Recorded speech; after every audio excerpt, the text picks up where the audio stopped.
اعوذ باللہ من الشیطان یہ شخص بیت اللہ کی طرف منہ کر کے یا پشت کر کے پیشاب اور پخانہ نہیں کر سکتا۔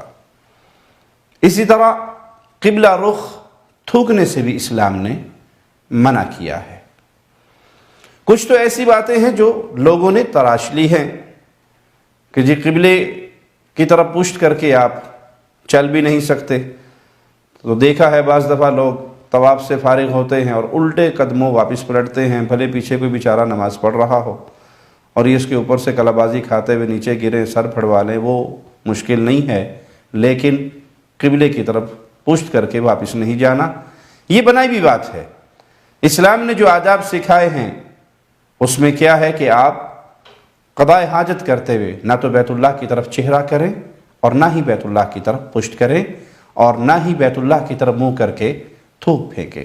آئیے رسول اللہ صلی اللہ علیہ وسلم کی چند احادیث سنتے ہیں۔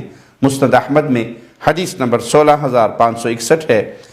ایک شخص اپنی قوم کی امامت کروا رہا اور اس نے قبلے کی جانب تھوک دیا۔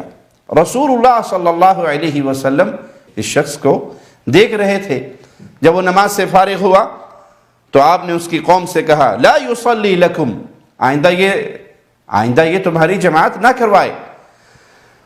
اس کے بعد اس شخص نے دوبارہ نماز پڑھانا چاہی تو لوگوں نے اسے روک دیا کہ ہمیں رسول اللہ صلی اللہ علیہ وسلم نے یہ حکم دیا۔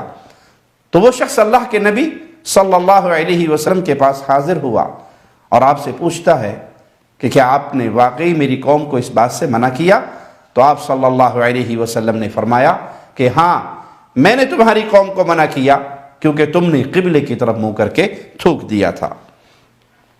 اِنَّكَ آذَيْتَ اللَّهَ وَرَسُولَهُ، بے شک تو نے اللہ اور اس کے رسول کو تکلیف دی، تمہارا یہ عمل باعث تکلیف ہے اللہ اور اس کے رسول کے لیے، یہ پسندیدہ کام نہیں جو تم نے کیا۔ انسان نماز پڑھ رہا ہے، حالت نماز میں ہے اور نماز بھی مسجد میں پڑھ رہا ہے تو ناجائز ہے اس کے لیے، گناہ کا کام ہے کہ وہ قبلے کی طرف تھوک دے۔ ایک صورت یہ ہے کہ آدمی مسجد میں ہے لیکن نماز میں نہیں ہے، تب بھی وہ بیت اللہ کی طرف قبلے کی طرف منہ کر کے نہیں تھوک سکتا، یہ گناہ ہے۔ ایک صورت یہ ہے آدمی مسجد سے باہر ہے اور نماز پڑھ رہا ہے، اس صورت میں بھی وہ قبلے کی طرف منہ کر کے نہ تھوکے۔ چوتھی صورت یہ ہے کہ آدمی مسجد سے باہر ہے لیکن حالت نماز میں نہیں ہے اور پھر قبلے کی طرف تھوکتا ہے تو یہ امر بھی ناپسندیدہ ہے۔ کوئی مجبوری ہے تو ایک الگ معاملہ ہے، وگرنہ یہ عمل بھی پسندیدہ نہیں ہے، اسلام نے اس کو پسند نہیں کیا۔ نہ اپنے دائیں طرف تھوکے اور نہ بیت اللہ کی طرف منہ کر کے، بلکہ اپنے بائیں طرف تھوکیے۔ عبداللہ ابن عمر رضی اللہ عنہ وارضا روایت کرتے ہیں کہ رسول اللہ صلی اللہ علیہ وسلم نے فرمایا یجیء صاحب النخامۃ فی القبلۃ یوم القیامہ وہی فی وجہہ، قیامت کے دن قبلے کی طرف تھوکنے والا شخص آئے گا اور اس کا تھوک اس کے چہرے پر ہوگا۔ یہ اس کے لیے سزا ہے جس نے بیت اللہ کی تکریم نہیں کی، بیت اللہ کی عزت نہیں کی اور قبلے کی طرف تھوک دیا۔ قیامت کے دن یہ آئے گا اور اس کا تھوک اس کے چہرے پہ ہوگا۔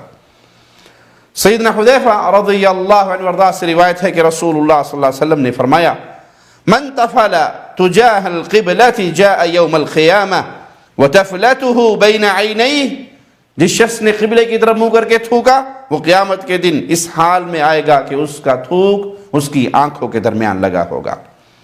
ابو ہریرہ بیان کرتے ہیں رضی اللہ عنہ وارضا کہ رسول اللہ صلی اللہ علیہ وسلم نے مسجد کے قبلے کی سمت میں بلغم لگا ہوا دیکھا تو لوگوں کی طرف آپ نے توجہ فرمائی اور فرمایا ما بال احدکم یقوم مستقبل ربہ، لوگوں کو کیا ہو گیا ہے، تم میں سے کسی ایک کو کیا ہو جاتا ہے کہ وہ اپنے رب کی طرف منہ کر کے کھڑا ہے، بیت اللہ کی طرف ہے، گویا وہ اپنے رب کی طرف توجہ کر کے کھڑا ہے اور وہ اپنا سامنے بلغم کو پھینک دیتا ہے۔ کیا تم میں سے کسی کو یہ پسند ہے کہ اس کی طرف کوئی شخص منہ کرے اور اس کے منہ کے سامنے تھوک دے؟ اگر تمہیں کوئی مجبوری میں بلغم پھینکنا ہے، تھوکنا ہے تو اپنی بائیں جانب اپنے قدم کے نیچے تھوک دے، اور اگر اس کی گنجائش نہیں تو پھر یوں کر لے۔ راوی حدیث قاسم نے اس کی وضاحت کرتے ہوئے اپنے کپڑے میں تھوکا اور اس کے ایک پلو کو دوسرے پلو کے ساتھ رگڑ دیا۔ سیدنا جابر سے روایت ہے رضی اللہ عنہ کہ رسول اللہ صلی اللہ علیہ وسلم ہماری مسجد میں تشریف لائے، آپ کے دست مبارک میں کھجور کی ایک ٹہنی تھی، ایک شاخ تھی۔ آپ نے مسجد کے قبلے کی طرف والی دیوار پر جمع ہوا بلغم دیکھا، آپ نے کھجور کی شاخ سے اس کو کھرچ دیا، پھر فرمایا ایکم یحب ان یعرض اللہ عنہ، تم میں سے کون پسند کرتا ہے کہ اللہ اس کی طرف نظر رحمت نہ فرمائے، اس سے منہ موڑ لے، اس سے اعراض فرمائے؟ تو ہم سب ڈر گئے۔ آپ نے فرمایا ایکم یحب ان یعرض اللہ عنہ، اپنے جملے کو آپ نے 3 مرتبہ دہرایا، تم میں سے کون ہے جو یہ پسند کرے کہ اللہ اس سے اعراض کرے، اس کی طرف نظر رحمت نہ فرمائے؟ پھر آپ نے فرمایا فإن أحدكم إذا قام يصلي فإن الله تبارك وتعالى قبل وجهه، جب تم میں سے کوئی شخص نماز کے لیے کھڑا ہوتا ہے تو بے شک اللہ تبارک و تعالی اس کے سامنے کی طرف ہوتا ہے۔